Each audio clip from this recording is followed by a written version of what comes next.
Hey people, it's Wednesday the 8th of March. Cheers. Folks, I'm just really happy to be willing to take the risk to talk about real issues, real things, about my real concerns. It is risky in the public arena. It's very risky. And as some of you folks see, I deal with the madness of the world that we live in. People who just really don't have it together or have strange thoughts, agendas, whatever. But that doesn't deter me because I know that there's a value in sharing information and sharing experiences, especially stuff like what I've been talking about, depression, therapy, self-help. I'm not afraid to talk about these things, and I'm not afraid to share my experiences and what I've learned. I'm not a expert on anything. I'm just sharing. But I see from the feedback, from the comments, that yes, this is a good thing that's happening. Good to hear back from you, Frank. Yes, I am one of you. I hardly notice my depression the way that I used to because of the way that I incorporate my lifestyle in general with the times of the year. Trish asked me if I believe in seasonal depression. I want to talk about that because something that some of you folks who are in counseling or therapy, or maybe you're studying it yourself, maybe you're aware of the concept of framing, or just the idea of how we frame things and reframing ideas and thoughts. So with regard to the word belief, I was raised in a very religious Christian family. My grandfather was a Baptist minister, and for most of my childhood I thought I was going to be one too, studying it, trying to understand it, all along in my gut feeling something wasn't quite right about it. So what I'm saying is this: when in my life I learned more and more through study and experience about the power of what we think and the power of belief, to the positive and to the negative, that was a breakthrough for me. I just want to share that with regard to factual information such as diagnoses, the diagnosis of seasonal affective disorder and seasonal depression, that's not a matter of whether I believe it or not. We have physical proof, studies, medical and scientific studies that have shown clearly these patterns and all the criteria that go into making up a diagnosis. So to me, getting hung up on what you believe, I think really, I'm just speaking again for me personally, I'm glad that I was able to move away from what I believe and focus on what I can understand and what is known. We can believe anything, and a lot of people don't understand when I say that. They don't, they just think, well, you got to believe the right thing. Everybody thinks they believe the right thing, but no one knows. See, that's the deal. No one knows, even with all your so-called physical proof. It's not a known when it comes to belief. Dogmatic, spiritual, religious belief, not spiritual, dogmatic, okay? Just want to get that out.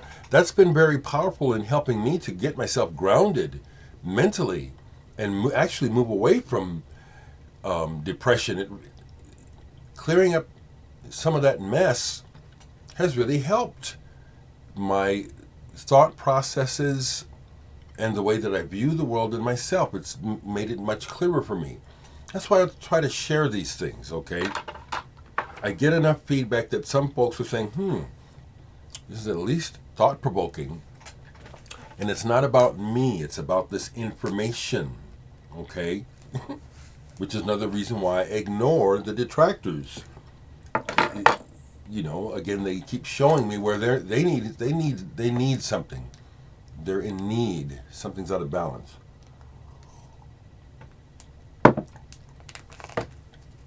So this is what's going on over here, you know, on my channel. You want to hear about some music? Okay, the last thing I played all the way through, no, not all the way through, because I'm still deep in the forest with my new records I'm working on. But I listened to Boris' new album. This came out in 2011. I love that artwork, and I love good artwork. The thing that I noticed right away on listening to it this time was how the way that they incorporate the electronics on this album sound like the visual effect of this cover.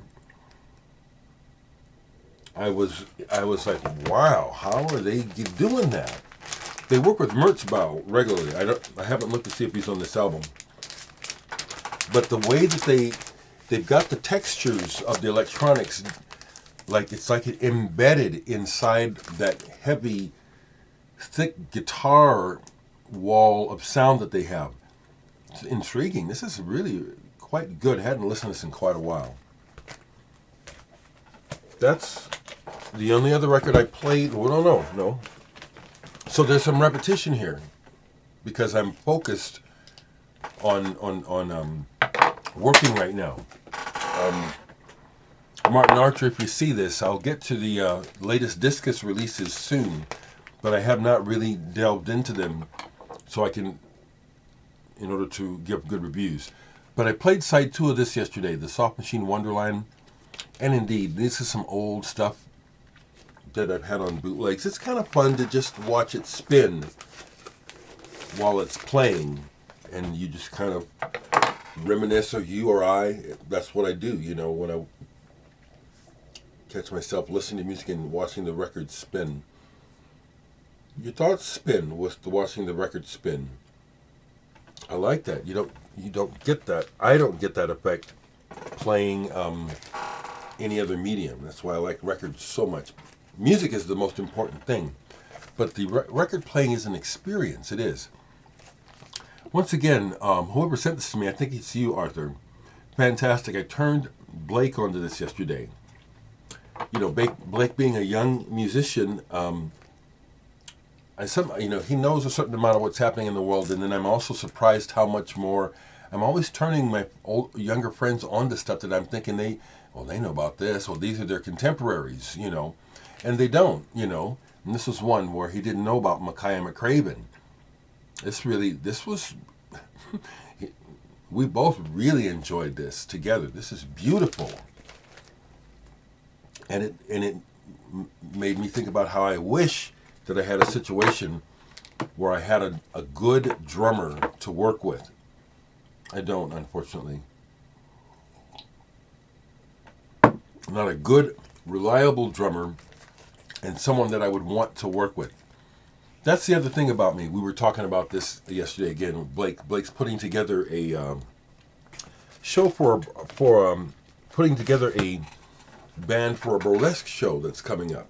He got hired to be the music director, and he was lamenting, you know, how that's going, you know, which is kind of rough.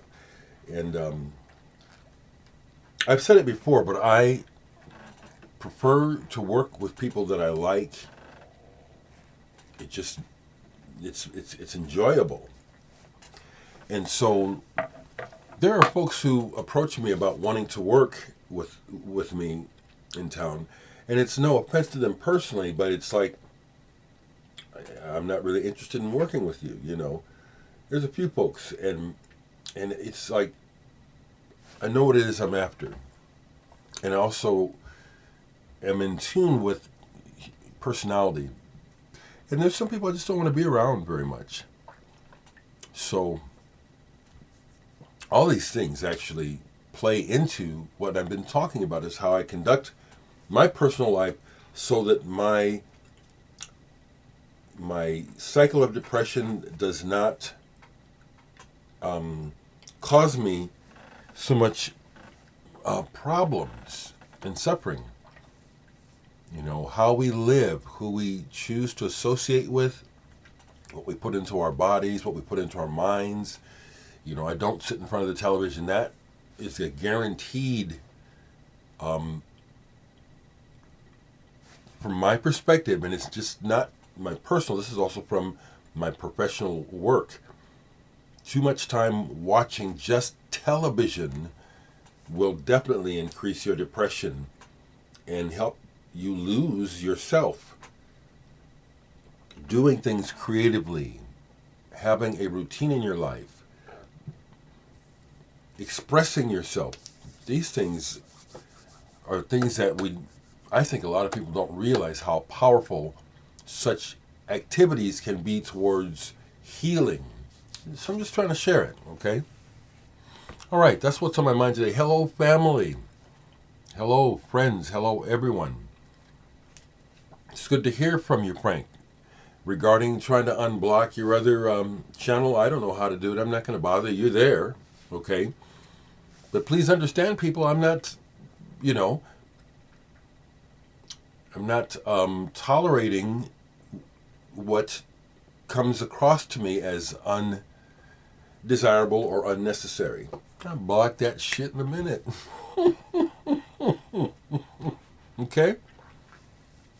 Take care now, and stay in touch with me.